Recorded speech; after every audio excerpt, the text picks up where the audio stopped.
আমার বাচ্চাটা তো আমি ৩ মাসে ৩০ মিনিটও কোলে নিতে পারি না।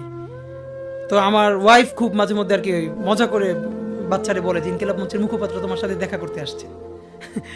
তো যেটা ব্যাপার ভাইয়া, তো আমার এই প্রথম মনে হলো কি যে আমি ভাইয়ারে বলি, ভাইয়া আল্লাহ যদি আমাকে নিয়ে যায় আমার বাচ্চাটার দিকে একটু খেয়াল রাখেন। ৮ মাস বয়সী হাদির ছেলে ফিরনাজ অপলক দৃষ্টিতে বাবাকে খুঁজছে। এই প্রথমবার ক্যামেরার সামনে দেখা গেল শহীদ ওসমান বিন হাদির একমাত্র ছেলে ফিরনাজকে। হাদির ছেলে দেখতে অবিকল তার বাবার মতোই, মুখে কি অদ্ভুত মায়া। ছেলেকে ৩ মাসে ৩০ মিনিটও কোলে নিতে পারেননি হাদি।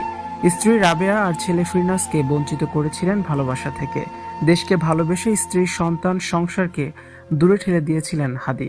কাজ শেষ করে গভীর রাতে বাসায় ফিরতেন, আসতে আসতে ছেলে ঘুমিয়ে পড়তো, আবার সকালে যাওয়ার সময়ও ঘুমিয়ে থাকতো তার ছোট্ট ছেলে ফিরনাজ। বাবার ভালোবাসা জুটল না ছেলেটার ভাগ্যে। পুরো দেশ যখন হাদির মৃত্যুতে ব্যথিত, ছোট্ট ফিরনাজ তখনও জানে না তার বাবা কোথায় আছে। হাদির বড় বোন বলেন, ফিরনাজ ওর বাবার মৃত্যুর পর থেকে অনেকটাই বদলে গেছে, হয়তো আল্লাহ তাকে সেই বুঝ দিয়েছে। সে এখন কান্না করে, বাবাকে যেন খুঁজে ফেরে, মুখে বলতে পারে না। হাদির ছবি সামনে দিলে হেসে ওঠে, বলে অঝরে কাঁদেন তিনি। এই ছেলেটার কি দোষ ছিল, সে এতটুকু বয়সে বাবার ভালোবাসা থেকে বঞ্চিত হলো? বাবা মানে কি সে তো এটাই বোঝে না।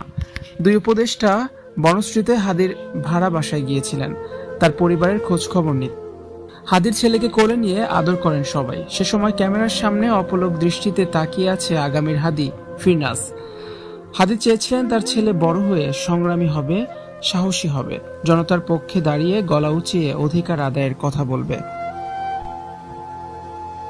সবার বিশ্বাস হাদির মতোই তার ছেলে একদিন বড় হয়ে জনতার পক্ষে কথা বলবে।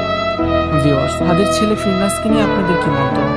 যারা অবশ্যই কমেন্টস করে দিন আর ভিডিওটি শেয়ার করার অনুরোধ রইল।